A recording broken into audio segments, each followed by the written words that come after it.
Hiya, this is a JesusWired exclusive interview with the one and only Lexi Elisha. Say hello, Lexi. Elijah, sorry. Yeah, Ian, you got this, man. Elisha, Elisha, it's all good. I get called everything. I'll try and get it right, just for the sake of clarity. First of all, thank you for taking time out of your hectic schedule to do this interview with us. Absolutely. Happy to be here. We're glad you could be with us. For those of our readers who haven't heard of you or come across your music before, can you just briefly tell us a little bit about your story and your testimony, about your upbringing, about your faith and so on? Yeah, absolutely. Well, my name is Lexi. I'm from a really small town right out of Chicago in the States. Since you're in the UK, this is going to be real confusing because I live, where there's more cow than there are people. Come from a real small town. I was born and raised in the church. My parents loved Jesus and they showed me how to love Jesus. I grew up in private school. That doesn't mean that I didn't have hardships. I absolutely went through things growing up and still today. I kind of got involved with music because my dad had played drums at our church for ever and ever and ever. So I always helped him set up his drum kit on Sunday morning. They kind of rented out space, so he would have to set it up every Sunday and I would be there. And so I joined the youth choir and I loved it. I was terrible. I sounded like a frog when I started singing. Seriously. My parents, bless their heart, they believed in their girl because I was bad. You're not as bad as me. You're not as bad as me. No, Ian, you have no idea. I was bad. I sounded like a frog. So anyway, my dad, bless his heart, he felt that I deserved a chance at this crazy business and stuck me in a garage studio in Coutts, Indiana. Not that you would know where that's at, but literally, I'm talking like just corn. Like corn for miles, and then there's this garage, and I sang to karaoke tracks. Carrie Underwood, Jesus Take the Wheel. And that was when I was like a young buck, like, I don't know, 12, so 9 years ago-ish, right when the song just came out, and some Jackie Velasquez song, On My Knees, I think, and that's kind of how I started. I guess that was my elaborate start to this awesome music business. Cool. Now, I believe you started to write music when you were 15, is that correct? And if so, how did you get started? Yeah, absolutely. I got started because there was this really big competition in the States.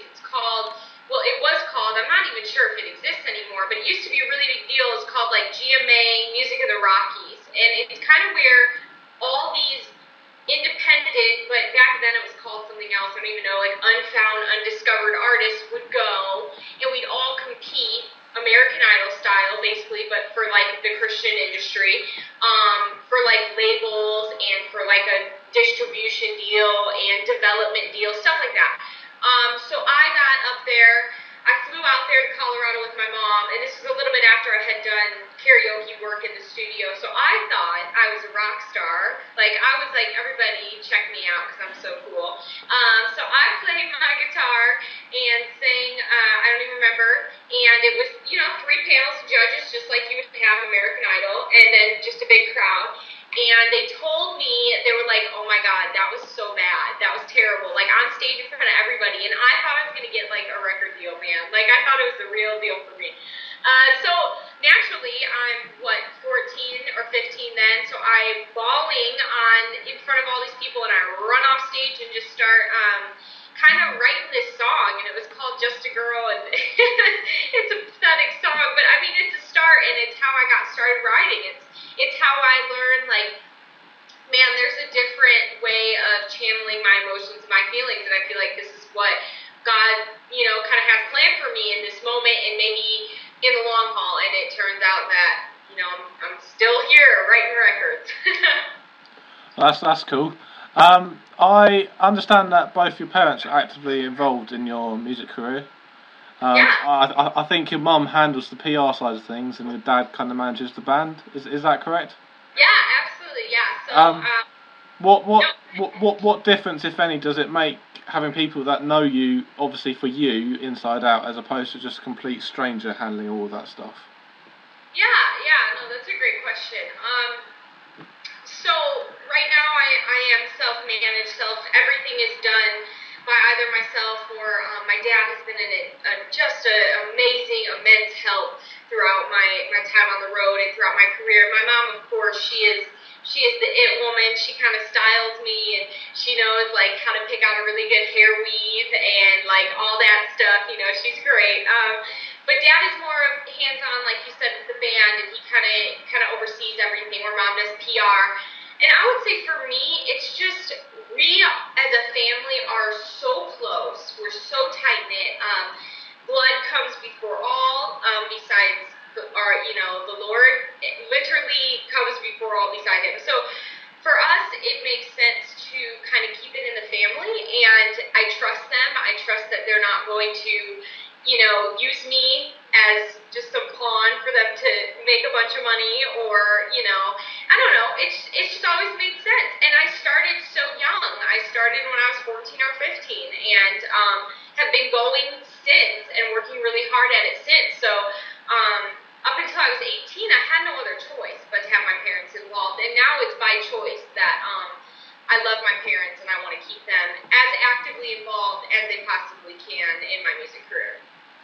Well, that's certainly cool. It's always helpful to have supportive people around you, especially if they're family. Now, it's a really well-known fact, Lexi, that you really love music. You love writing music, you love making music, you love meeting your fans on the road, and all of that. But here's my question to you: what's your favourite thing about being a musician? And you're only allowed to pick one thing. I would say, selfishly, that my favorite thing is seeing either the songs that I sing or that I write, or the songs that I perform, or the worship that we do on the road. It affect people in a very real way, in the moment way. Like I can see from hope to hopeless, not because of me and not because of what I'm doing, but because of the calling that the Lord placed on my life, and by Him only. But just seeing somebody go from a broken state, and maybe even relatable to where I was, a younger girl or a guy that's just struggling with this or that, and just seeing them find hope in a moment that maybe, that a song that I've seen created, or that a song that I wrote helped them through this situation. Like that for me, as selfish as it is, that for me just does it. It's like that solidifies, like, man, this is what I want to do forever and ever in the end. Fair enough. It doesn't sound selfish at all to me.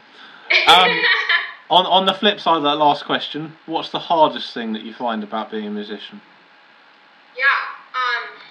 So, man, if you would have caught me a couple years ago, I would have said being away from my family is hard, and it doesn't ever get easier. It is hard.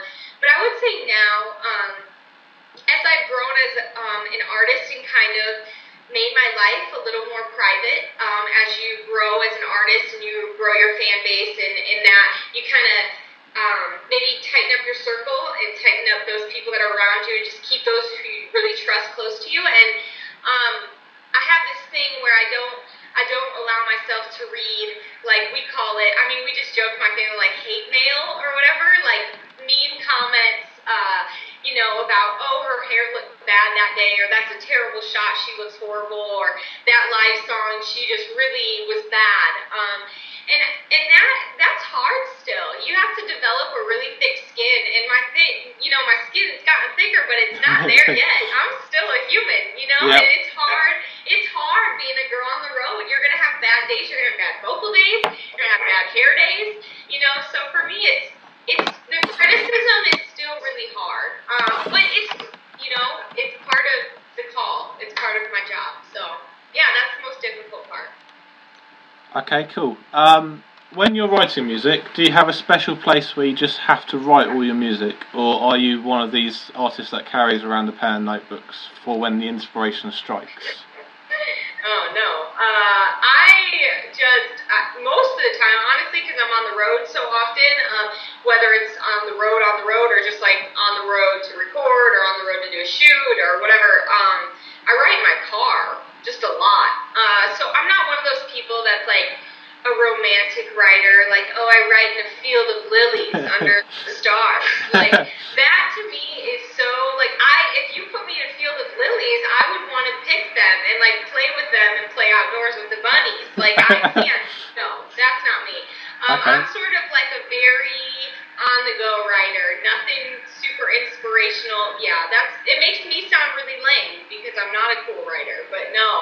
Yeah, in the shower sometimes I'm like in the shower, I'm like, crap, that's such a good line. I gotta do this really quick so I can go and write this song. So it's really random moments, but a lot of the times when I'm driving.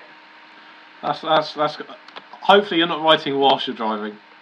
No, I have a voice recorder one, and I have Siri too, so she helps me out. That's always good to hear. When you're writing, do you have any musical influences, and if so, who? Oh, absolutely.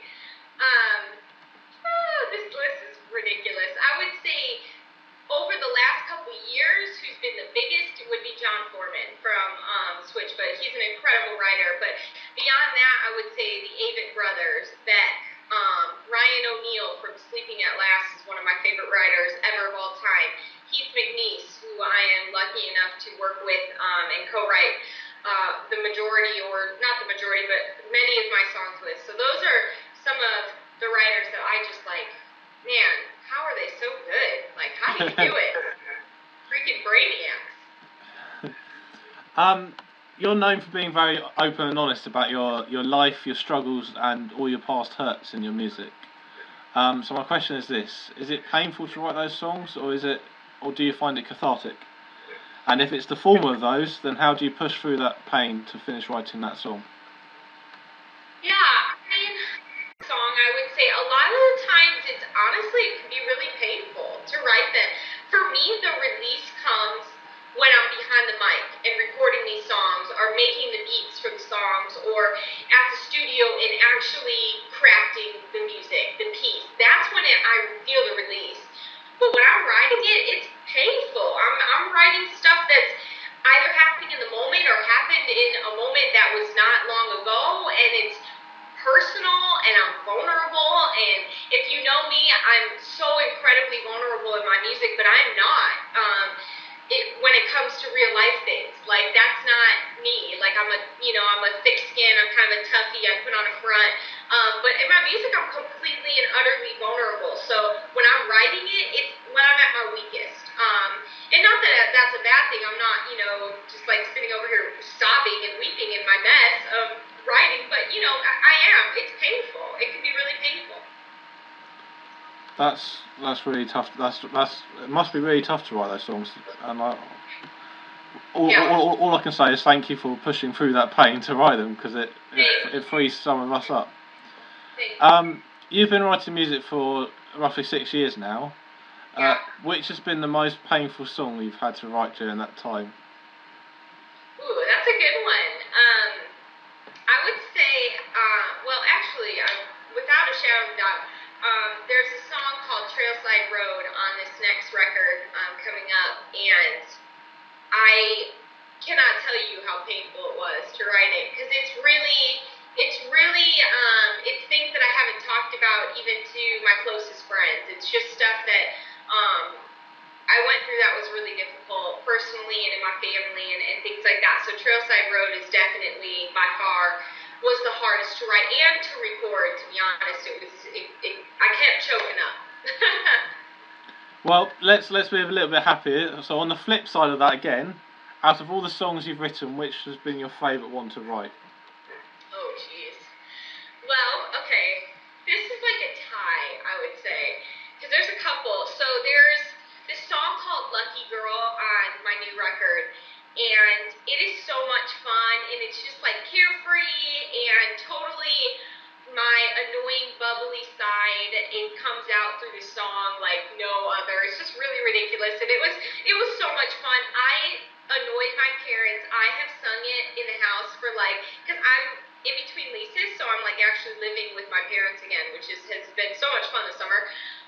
And they are so annoyed. They never want to hear the song ever again. I'm a lucky girl. And they're like, please stop singing that song. They're like, please. That one, and then I Choose Love was just so much fun to write and record. Just because it's so poppy and it's so just carefree and, it's just fun. It was just fun to write.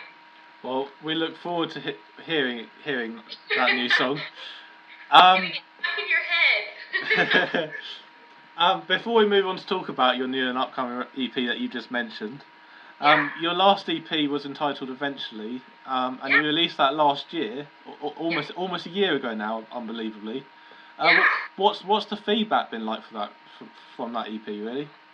It's been absolutely incredible. I'm so lucky to work with Christian and the people and Nick and Steven and the guys that I work up with Skysfall. I've done everything there since I was a girl.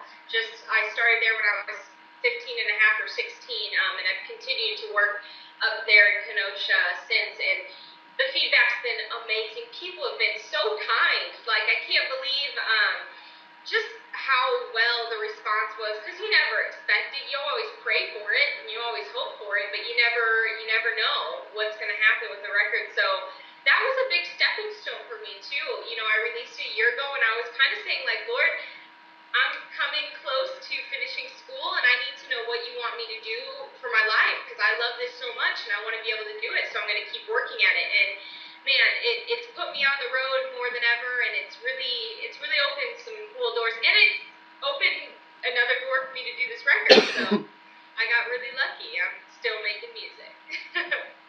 Well, that's what we like to hear. I absolutely loved the Eventually EP, and I still listen to it a lot.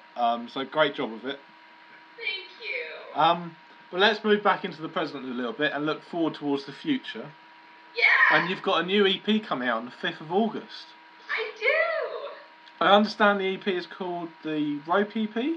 Could you just share a little bit about the meaning behind the name of that EP? I really want to tell you the meaning behind the name of Rope, but this will be the one question that I'm going to have to say you'll have to listen in and see, because the song, Ian, will explain it all. But I can't give away any secrets, because it's already kind of a secret EP. Oh, come on, Lexi, come on, it's us, come on. I can't. That's absolutely fine. Just such a tease. As we've just mentioned, the Rope EP comes out on August the 5th through Noise Trade for free.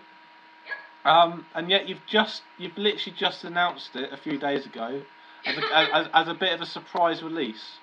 Yeah. What was the thinking behind both the surprise nature of it and in releasing it for free?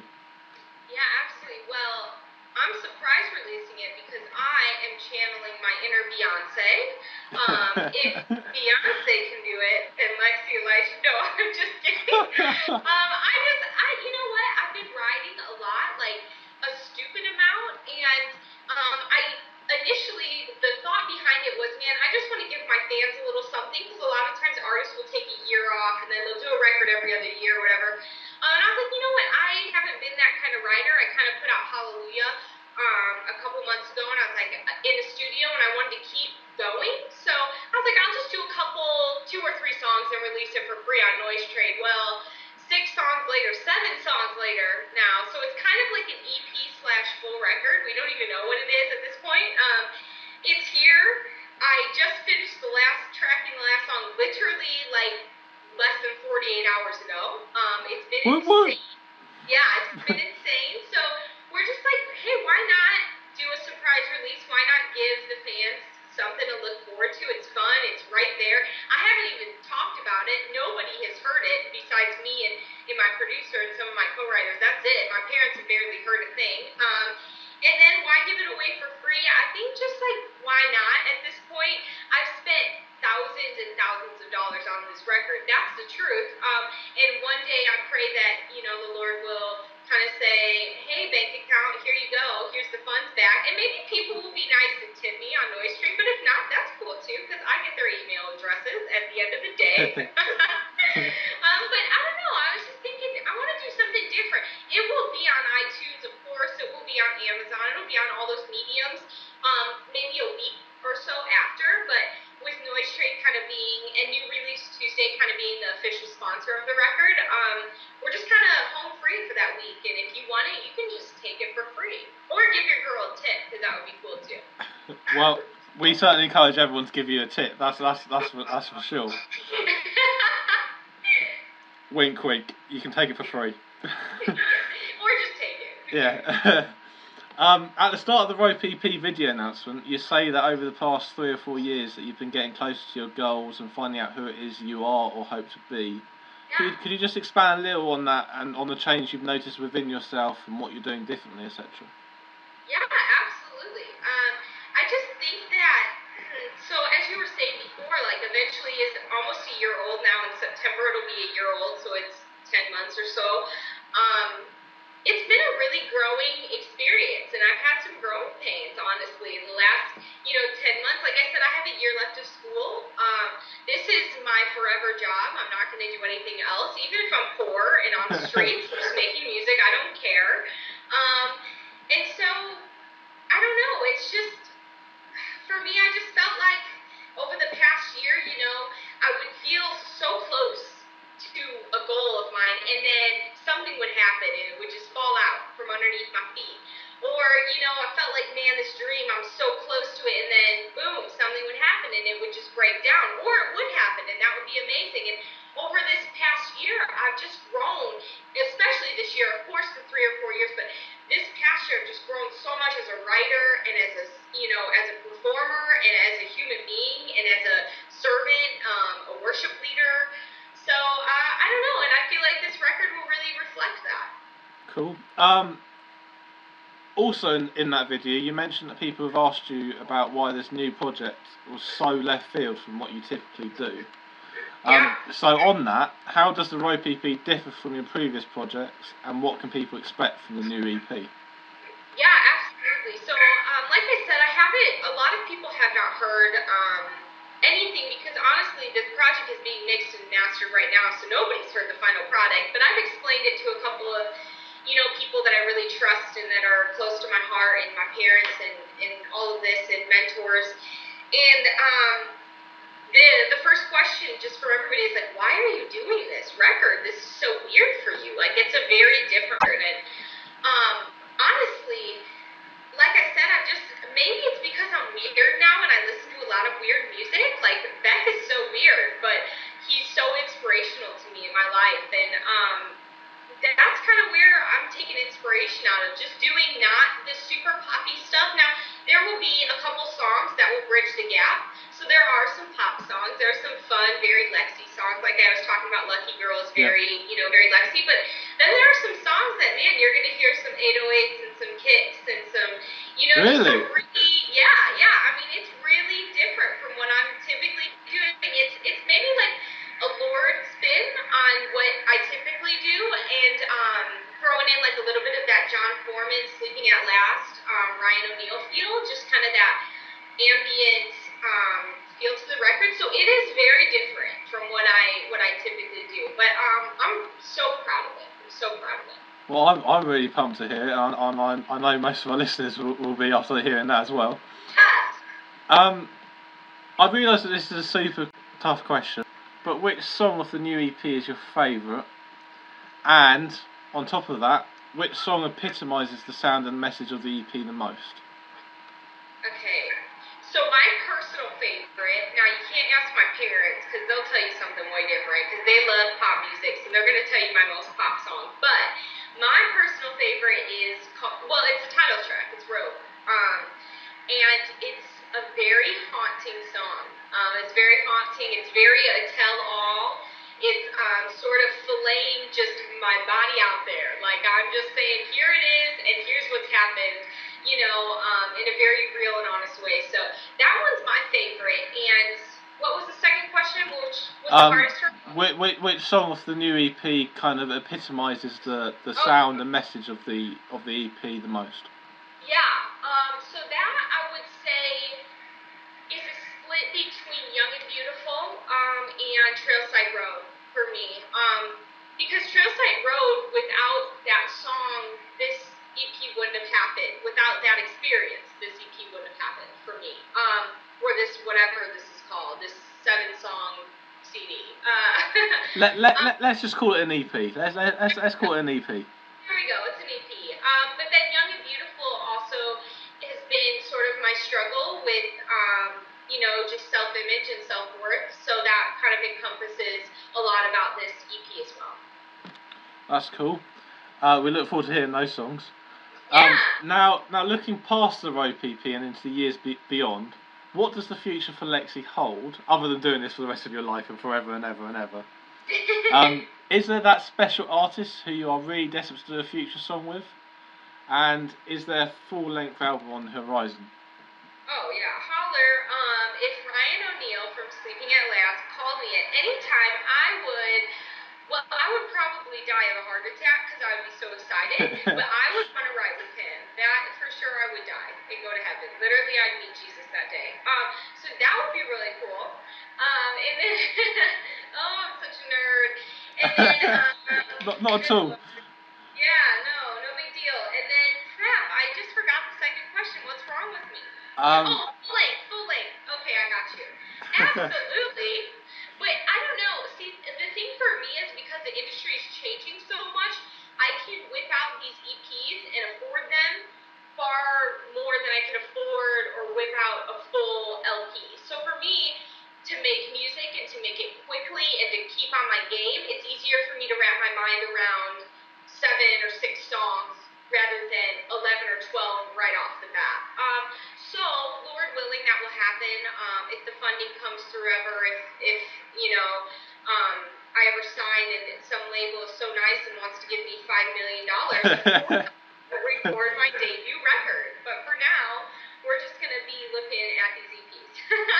I think we'd all love a record label to give us $5 million. I would.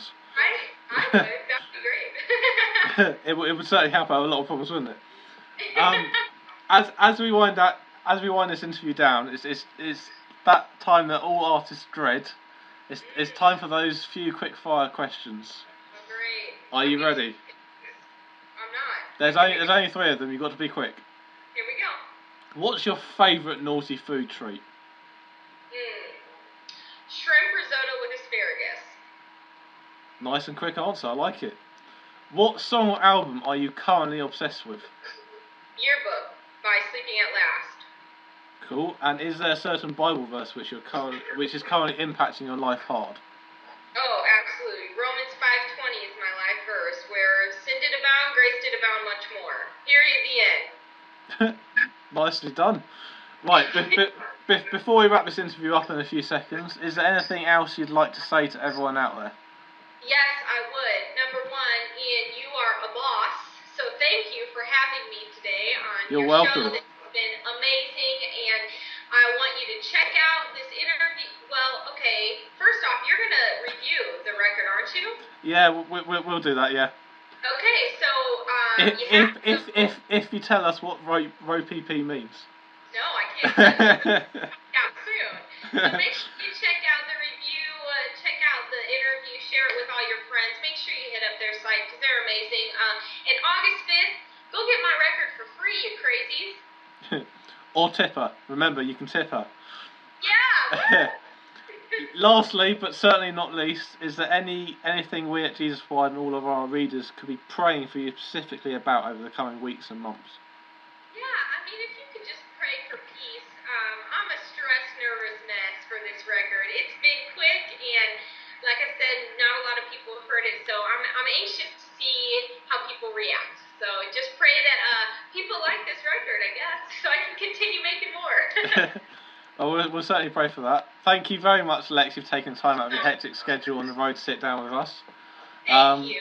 And we're really behind you in what you're trying to do for your music, and we wish you all the best with your road PP. Thank you. And we pray that God will bless your music and your ministry in abundance, and that He'll continue to impact the listeners through your music. Thank you so much. That was Lexi Elisha. Have I got that right? Yeah. Yes, I got it right. That was Lexi Elisha with an interview with JesusWired. Get plugged in, listen, learn, experience, and be blessed. Take care, guys.